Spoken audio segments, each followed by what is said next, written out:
అయ్యో ప్రెసెంట్ మేమైతే కర్నూలు సిటీని అయితే తిరిగి ఆ కోటను అయితే చూసేసి బయటకి అయితే వచ్చేసినాము. ఇక నేషనల్ హైవే NH-44 పైనే ఉన్నాము. ఇక్కడైతే తుంగభద్ర నది అయితే కనిపించింది మాకు. నది అనేది 3 రాష్ట్రాల మీదుగా ప్రవహిస్తూ ఉంటుంది. ఒకటి కర్ణాటకలో మొదలై తెలంగాణ, ఆంధ్రప్రదేశ్లోని కృష్ణా నది లాంటిది తుంగభద్ర నది.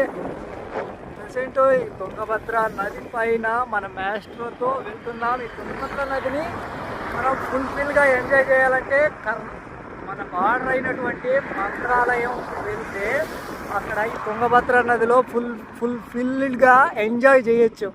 ఎందుకంటే పక్కనే టెంపుల్, పక్కనే ఈ నది ప్రవహిస్తూ ఉంటుంది.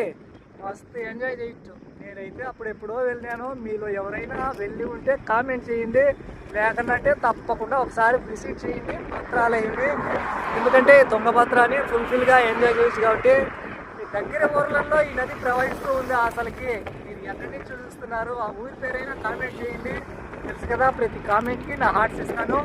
ఇక మనం మన మ్యాస్ట్రో వీల్స్ పై వెళ్ళిపోతూ ఉన్నాం. ఇక దగ్గరలోనే ఈ తుంగభద్ర నది ఎక్కడ ఉందంటే దగ్గరలోనే ఇంకొక స్టేట్ అయితే వెళ్ళబోతూ ఉన్నాం.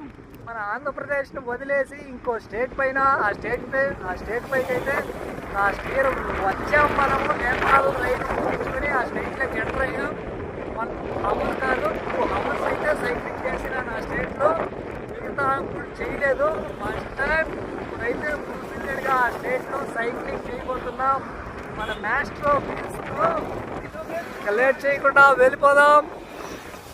ఆ స్టేట్ పేరు కూడా ఏంటో కామెంట్ చేయండి. తుంగభద్ర నది కర్నూలు. ఇక నెక్స్ట్ వచ్చే స్టేట్ ఏంటో ప్రతి కామెంట్కి మా హార్ట్స్ ఇస్తాం. ప్రెసెంట్ స్టేట్ ఉన్నాను తుంగభద్ర నది.